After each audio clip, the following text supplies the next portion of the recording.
আসসালামু আলাইকুম এভরিওয়ান। ভালোবাসা ছায়া গল্পের 46 নম্বর পার্ট নিয়ে চলে আসলাম। তো বেশি কথা না কইয়া চলুন গল্প শুরু করা যাক। এখানে আমার কোনো সমস্যা হচ্ছে না, আমি একদম ঠিক আছি। দিয়া শাওয়ারের পাশে সুবিধা অসুবিধা নিয়ে কথা বলছিল। তখন পাশে বসা ইমরানকে বলেছিল এখানকার সুন্দর সুন্দর জায়গাগুলোর কথা। সে নাকি ফোনে দেখেছে এখানে কত সুন্দর সুন্দর ঘোরার জায়গা আছে। তার অনেক ইচ্ছা ছিল এসব জায়গা ঘুরে দেখার, কিন্তু ভাইয়ের অসুস্থতার জন্য পারছে না। তার আফসোসের কথা পিয়াসের কাছেও কানে আসে।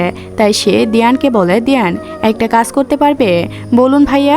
আসলে আমি তো অসুস্থ, তাই পারছি না। আমি রুবেলকে বলে দিব তুমি আম্মু ইমনকে নিয়ে একটু আশেপাশে ঘুরিয়ে আনো। মেয়েটা অনেক শখ এখনকার জায়গাগুলো ঘুরে দেখার। এখন এসেও না ঘুরতে পারলে সারাক্ষণ এই আফসোসটা করেই যাবে। জানোই তো ইরন কেমন। দিয়ান হেসে ফেলে, ঠিক আছে ভাইয়া, আপনি ভাববেন না, আমি সাথে থেকে আশেপাশটা ঘুরে আনব। এমন কথা আমি পিয়ার থেকে সবটা শুনেছি। আমি সিদ্ধান্ত কিন্তু এখনও জানানি। আর এইটা নিশ্চয়ই জানো আমার সিদ্ধান্ত ছাড়া আমার পরিবারে কিছুই হবে না, তাই সাবধানে থাকবে। দিয়ান একটু লজ্জা পায়। যতই হোক ছোট ভাই জবাই, আবার বয়সে তার বড়ই হবে, তাই সে এক হাতে ঘাড় চোখ বলে, আমি সাথেই থাকবো বলছি, কাছে না। তাছাড়া আমি দূরত্ব বজায় রাখতে জানি। তোমার লাইফে নাকি টাজিও ছিল না শুনলাম। দিয়ান একটা শ্বাস ফেলে বলে, ভুলে গিয়েছি আমি কিসের টাজিও ছিল, তাও ভুলে গিয়েছি। আমার অতীত আমার ভবিষ্যতে প্রভাব ফেলবে না, কারণ আগেও আমি মধ্যবিত্ত ফ্যামিলি ছিলাম, এখনও তাই আছে। হঠাৎ আমার আঙুল ফুলে কলা গাছ হয়ে গিয়ে সমস্যা ছিল। যেহেতু আগের মতোই আছে, তাই আর সমস্যা হবে না, গ্যারান্টি কি আমি নিজেই। অতীতের ময়লা আবর্জনা পুনরায় ফেলে আসে নিজের দায়িত্ব মাটিতে পুঁতে দেব। তবুও আমার ভবিষ্যৎ আর নোংরা করতে দেব না। আর আমার বোনের সুখ সেটা আমি নিশ্চয়ই করব, তাকে আমার মতো গড়ে নিব। তখন তুমিও স্বীকার করতে বাধ্য হবেন ইরানের জন্য আমি একমাত্র যোগ্য ছিলাম। আমি অতীত বর্তিত আরও সাবধান হয়ে যাব ইরানকে সামলানোর। কনফিউজটা বেশি হয়ে গেল না? দিয়ান এবার বলে ওঠে, বেশি না থাকলে আপনার বোনকে সামলানো সম্ভব হবে না, অনেক ঘাটতেরা আছে। আপনি বড় ভাই হয়ে আর বই দেখায়েন না। ইরান জানতে পারলে সুযোগ পেয়ে আরও আমার অপরে আঙুল চড়ে নাচাবে। ভাই হিসেবে বোনকে প্রাধান্য দেওয়া আমার কর্তব্য নয়, কিন্তু যেভাবে দেখতে হলে আমি তো ভুল করে ফেললাম। আমার বোনের বিয়ের আগে আমারও উচিত ছিল ভালোভাবে ইন্টারভিউ নেওয়া। যেহেতু আমি কোনো বাধা দেইনি, আপনারও দেওয়া উচিত নয়। পিয়াস এতক্ষণে হেসে ফেলে। আসলে আঙুলটা নিজের দিকে ঘুরিয়ে আসলে থেমেই যেতে হয়। তবে এইটুকু কথার মাঝে এটা সে বুঝে গিয়েছে, ইরানকে সামলানো দিয়া ছাড়া আর কাম্যকরও নয়। আপাতত ছুটি হোক, বাড়ি ফিরুক। যেহেতু ইরান ছোট, তাই বিয়ের বাঁধন বেঁধে রাখা ভালো হবে, কাবিন করিয়ে রাখা হবে। তারপর এসএসসি শেষ হলে বিয়েটা হবে। আর রইল ইমন, তার হাতে এখনও অনেক সময় আছে। ছেলে মানুষ সে, তাকে প্রতিষ্ঠিত হতে হবে, তারপর তার ব্যবস্থা করা যাবে। আপাতত যেভাবে আছে সেভাবে চলতে থাকুক। পিয়া সম্পূর্ণ কেবিনের দিকে তাকায়। একপাশে মার বউকে কিসব নিয়ে গল্প করছে, অন্যদিকে ইরান ইমন দুটো বসে খুনসুটি করছে, কিসব নিয়ে হাসাহাসি করছে। আর দিয়ানও সেদিকে তাকিয়ে আছে। এমন সুখী পরিবারের অংশ দেখে পিয়াস একটা কথাই বলতে ইচ্ছা হচ্ছে, জীবন সত্যিই সুন্দর। আজ মারা গেলে এই সুন্দর হাসি মুখটা পরক্ষণ করা হতো না। ছোট্ট ছোট্ট সুখগুলো তো জীবনের অংশ। এই সুখের মুহূর্তগুলো আছে বলেই তো জীবন এত সুন্দর। ক্যান্টনমেন্টের জিজ্ঞাসাবাদ রুমে আওতাফকে জিজ্ঞাসাবাদ করা হয়। প্রথমে সে স্বীকার কিছুই করতে চায় না, উল্টো নিজের সম্মান প্রতিপত্তর বাড়াই বোর করছিল। তবে তার সম্মানটা তার বিরুদ্ধে করে। তাছাড়া সে বুঝে গিয়েছে ইতিমধ্যেই তার সমস্ত অবৈধ কাজকর্মের তথ্য তারা পেয়ে গিয়েছে। সে এখান থেকে আর পার পাবে না, তাই সে সব স্বীকার করতে বাধ্য হয়। তবে তার দেওয়া তথ্যসমূহ সবই ঝাপসা ছিল। জানা যায় বিদেশের কোনো এক মাফিয়ার সাথে তার যুক্ত ছিল। আশেপাশে কয়েকটি দেশের সাথে সেই মাফিয়ার যোগাযোগ আছে। তাদের যোগাযোগের প্রধান কারণ হিউডিম ট্রাফিং। আফসাসহ এই নেটওয়ার্কের সংযুক্ত সবাই কাজ হলো তাদের প্ল্যান সম্পূর্ণ দেওয়া। তবে এখনও কেউ সেই মাফিয়া কিংবা তাদের সম্পর্ক কিছুই জানে না। সম্পূর্ণ আড়াল থেকে তাদের কার্যক্রম চলে, তাই কেউ সেই মাফিয়া সম্পর্কে কিছুই জানে না। এমনি কেউ এইটাও জানে না লোকটি কোন দেশে, সে নারী না পুরুষ। কয়েকটা ধাপে ধাপে তাদের এই কার্যক্রম চলে। তাদের আদৌ সবটা আধোয়াশা থেকে যায়। শুধু জানা যায় আওতাবের সাথে যুক্ত এই নেটওয়ার্কের সদস্যের কথা। জানা যায় সমাজে সবার সামনে ভালো রূপ ধারণকারী কয়েকজন সমাজসেবীর আড়ালে কেমন জঘন্য কাজে নিযুক্ত করেছেন। একে একে সবার তথ্য একত্রিত করা হয়। ইতিমধ্যে আওতাফের গ্রেফতার হওয়ার নিউজ প্রকাশিত হয়ে গিয়েছে। তার সাথে যুক্ত অন্যান্য সদস্যরা এখন সাবধান হয়ে যাবে, তাই দ্রুত সিদ্ধান্ত গ্রহণ করতে হবে। দেশের বাহিরে নেটওয়ার্কের মেন মাথাকে ধরতে না পারলেও দেশের ভিতরে অপরাধীদের উপড়ে ফেলতে হবে। তাদের কাজই তো দেশের সেবা করা। রাতের মাঝে একদল সেনা বেরিয়ে পড়ে পরিচিত অপরাধীদের আটক করতে। তখনই পিয়াসের ফোনে রুবেল কল আসে। রুবেল সকল তথ্য জানায় পিয়াসকে। সে অসুস্থ বিরুদ্ধে অংশগ্রহণ করতে পারেনি, তবে সব তথ্যই সাহায্য করেছে। তাই একজন অন্যতম টিম লিডার হিসেবে সকল তথ্য তাকেও জানানো হচ্ছে। পিয়াসকে ফোনের ব্যস্ততা পড়তে দেখে পিয়া বলে, এখানে বসেও কাজ নিয়ে ব্যস্ত পড়ছেন? আমার কাজ কি বলো? বউটা পাত্তা দেয় না, তাই তো কাজে ব্যস্ত থাকে। আর কি করলে আপনি সেটাকে পাত্তা দেবেন বলেন তো?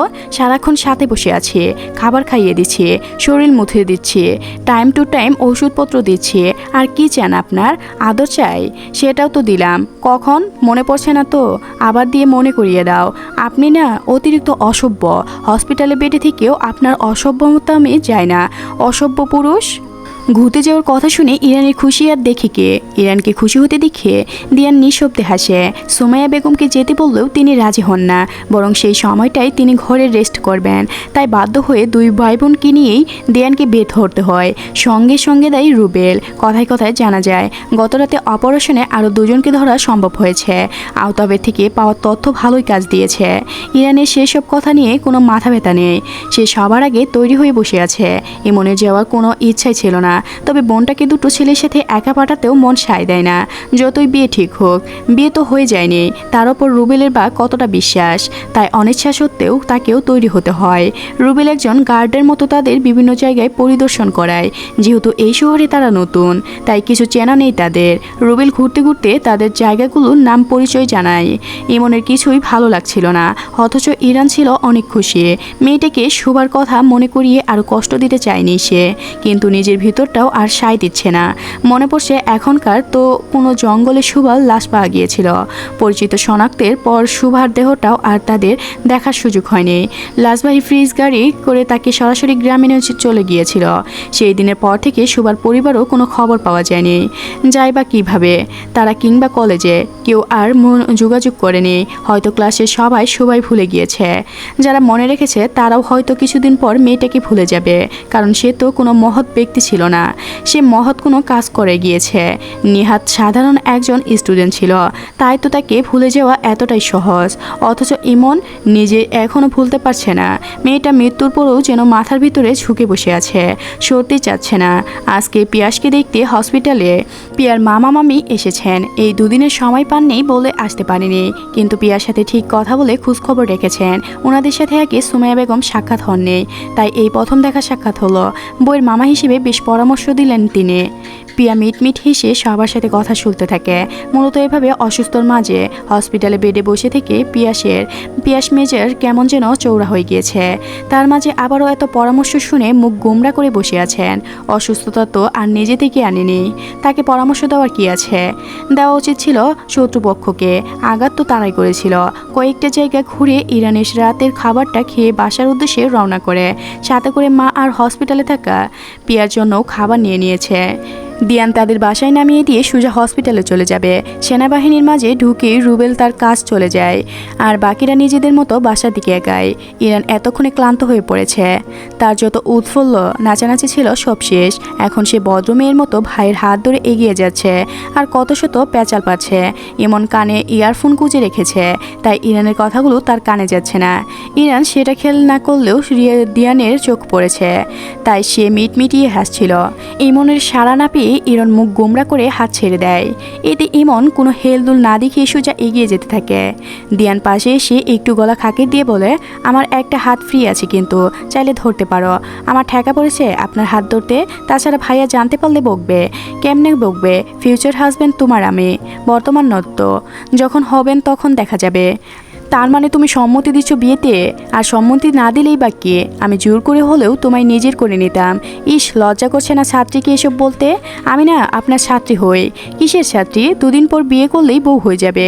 ছি, আপনাকে ভালো মনে করেছিলাম, অথচ আপনি অনেক খারাপ, অসভ্য লোক। ইরান দ্রুত সেখান থেকে পালিয়ে দৌড়ে গিয়ে ইমনের পিঠে একটা থাপড় মেরে ভাইয়ের সাথে এগিয়ে যায়। দিয়ান তা দেখে হেসে ফেলে। মেয়েটা এখনও বাচ্চাই বসে আছে।